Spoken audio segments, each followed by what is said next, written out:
본 제작물은 보건복지부의 2014년 아동안전사고 예방사업의 일환으로 한국생활안전연합, 대한적십자사, 중앙아동보호전문기관이 제작했습니다.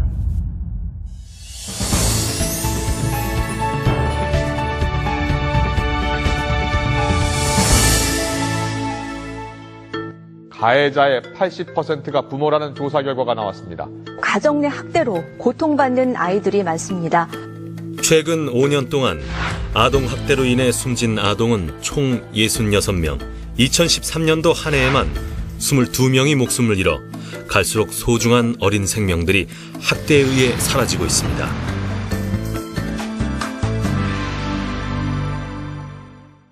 중학생인 소희는 요즘 하루하루가 악몽입니다. 이유 없이 항상 폭행을 당하고 또 당하고 이젠 너무 지쳤습니다. 오늘은 또 무슨 트집을 잡을지 생각만 해도 끔찍하기만 합니다.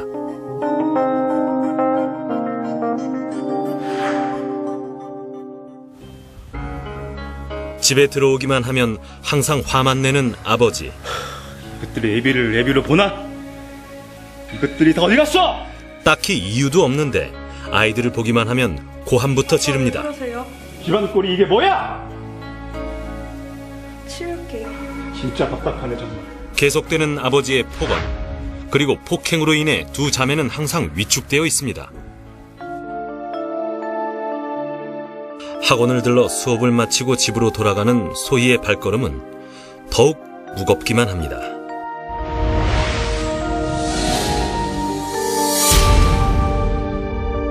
날마다 반복되는 부부싸움, 그 여파는 항상 소희에게 이어졌습니다. 다 너 때문이야. 너 때문에 이렇게 사는 거 아니야? 또다시 날벼락을 맞은 소희. 도저히 참을 수가 없어 처음으로 아버지에게 이유를 물었습니다. 아빠는 왜 나만 갖고 그래? 내가 뭘 잘못했냐고요? 아니 이게 어디서 반항이야?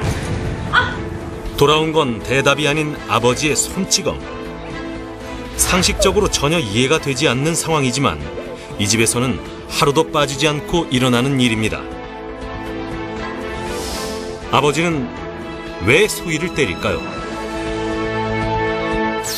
아동학대 90% 이상은 이제 집 안에서 일어나고 있고요. 그리고 이제 아동학대 80% 이상은 친부모로부터 일어나고 있습니다.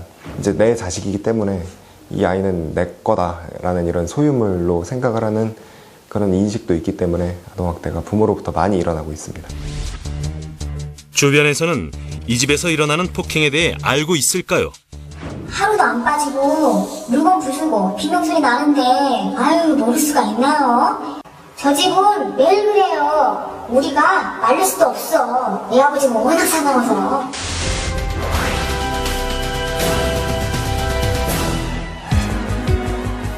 늦은 밤, 이 집에서는 무슨 일이 일어난 걸까요?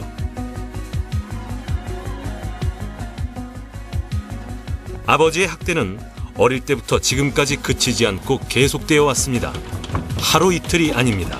뭐야 이거? 문 안 열어? 문제는 아버지뿐만 아니라 어머니에게도 있습니다. 아버지의 폭행을 사실상 묵인하고 있는 것이나 마찬가지입니다. 집 안에서 보호와 사랑을 받아야 할 아이들이 부모로부터 학대를 당하고 있습니다. 이것들이 정말... 아무런 이유 없이 행하는 부모의 폭행으로 아이들은 더 이상 견딜 수 없을 정도로 큰 고통을 받았습니다. 결국 아이들은 경찰에 신고한 후에야 친부모에 의한 학대를 벗어날 수 있게 되었습니다. 일로 안 와! 이놈의 새끼들이!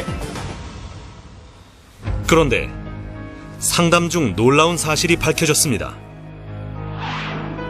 동생 지희는 아버지로부터 성적인 학대까지 받고 있었던 것. 좀 더 일찍 신고했다면 아버지의 학대를 막을 수 있었을까요? 가출을 하고 싶어도 동생이 너무 어려서 할 수가 없었어요. 제가 없으면 모든 피해가 동생한테 가거든요. 엄마는 아무런 상관도 안 하고. 친아버지로부터 폭력은 물론 성희롱까지 당해 쉽게 치유될 수 없는 상처를 입게 된 두 아이. 자매는 이 상황을 극복할 수 있을까요?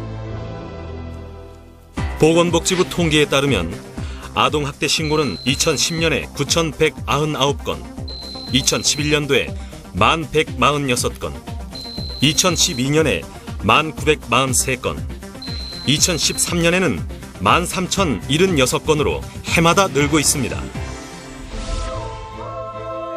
신체적 손상을 입히는 행위, 무조건적인 손찌검, 한 번 당한 상처는 쉽게 잊히지 않습니다. 떨어질 수 없는 가까운 사람에게서 학대를 받는다면 아이들은 도대체 어디로 가야 할까요?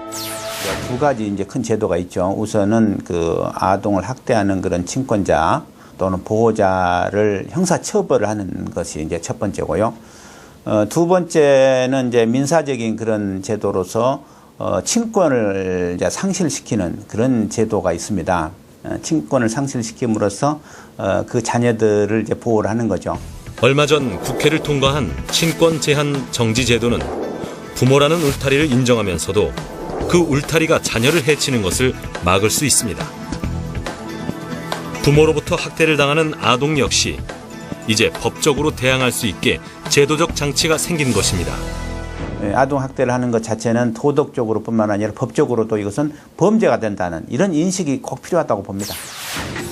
아동 학대란 보호자를 포함한 성인이 아동의 건강 또는 복지를 해치거나 정상적 발달을 저해할 수 있는 신체적, 정신적, 성적 폭력이나 가혹행위를 하는 것과 아동의 보호자가 아동을 유기하거나 방임하는 것을 말합니다.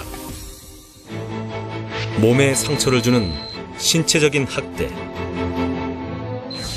정신적인 괴로움을 주는 정신적인 학대, 성희롱과 같은 성적 학대,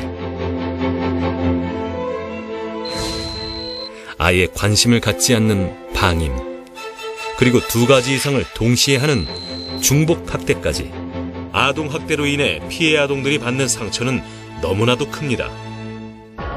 그렇다면 아동 학대가 피해자들에게 주는 영향은 무엇일까요? 학대를 당한 피해 아동들은 자존감이 떨어지고 다른 사람들에게 자신의 일을 말하기를 꺼려하며 깊은 우울감과 무기력한 행동들을 보입니다. 그러므로 아동 학대는 절대 일어나서는 안 됩니다. 아동 학대는 피해 아동들에게 치유하기 힘든 마음의 상처로 남을 경우가 많습니다. 소희와 지희 자매는 결국 신고를 해 현재 부모의 학대에서 벗어났습니다. 이와 같이 학대라는 생각이 계속된다면 망설이지 말고 경찰이나 보호기관에 도움을 요청해야 합니다. 어린이와 청소년은 대한민국의 미래를 열어갈 소중한 존재입니다.